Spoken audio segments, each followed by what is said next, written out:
The United States is asking for all countries to cut all ties with North Korea after their latest test of an intercontinental ballistic missile. Ambassador Nikki Haley is also directly asking China to cut off all oil supplies to Kim Jong-un. In addition to fully implementing all UN sanctions, all countries should sever diplomatic relations with North Korea and limit military, scientific, technical, or commercial cooperation. They must also cut off trade with the regime by stopping all imports and exports and expel all North Korean workers. The UN Security Council held an emergency meeting this evening after North Korea tested a missile that could put Washington, D.C. in range of a nuclear warhead for the first time. For more on this, we go to John Sitilides, Foreign Policy Principal at Trilogy Advisors.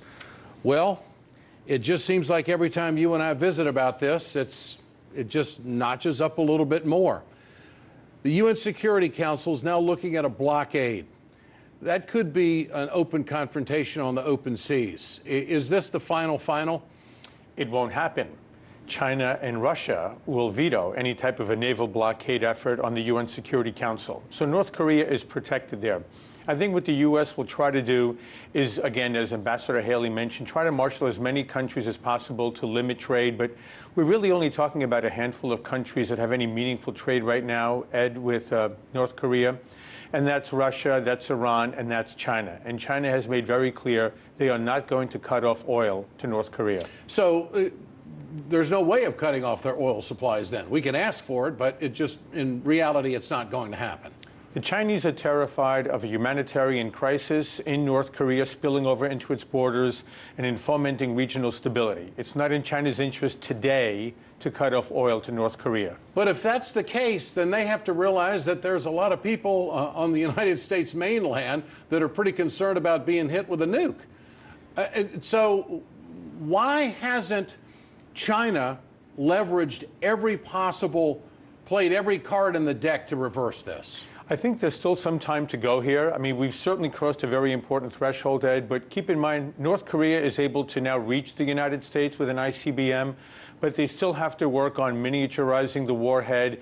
They need to be able to assure that there's a re-entry vehicle that can come through the Earth's atmosphere and actually strike a target, and they have to strike that target accurately.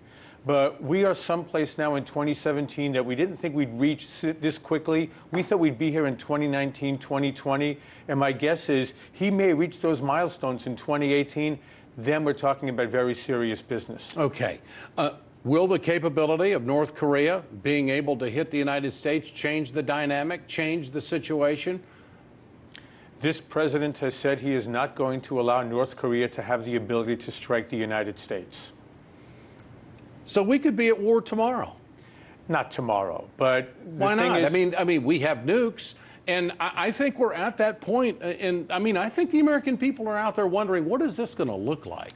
Well, this is the difficult part about leadership, Ed. At some point, the president, along with our allies, because we're not simply going to be taking any type of risky steps and losing South Korea or losing Japan in the process. The stakes for the world economy and for American leadership are enormous.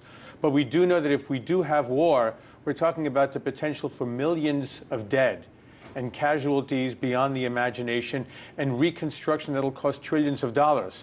The problem is, what happens if we don't strike North Korea, if that threat is imminent, if it's real, and the outcome is far worse? Do you feel like the Chinese have done everything they can? No, they haven't. We know they haven't. And if you were at the table, how would you approach them? That's the $64,000 question, or much more than that, actually, Ed. But the problem becomes, how do we make this something that is in China's own interest to diffuse? And I think right now they think this is still something that is manageable. I don't know if they think the end game is some type of exploratory talks between North Korea and the United States. But Kim Jong-un wants regime security. And the question is, what can China do to help assure Kim Jong-un his regime is absolutely secure, and then maybe there are steps that can be taken away from the brink? John Sitilides, thanks for joining us tonight. Appreciate it so much. Good to be here.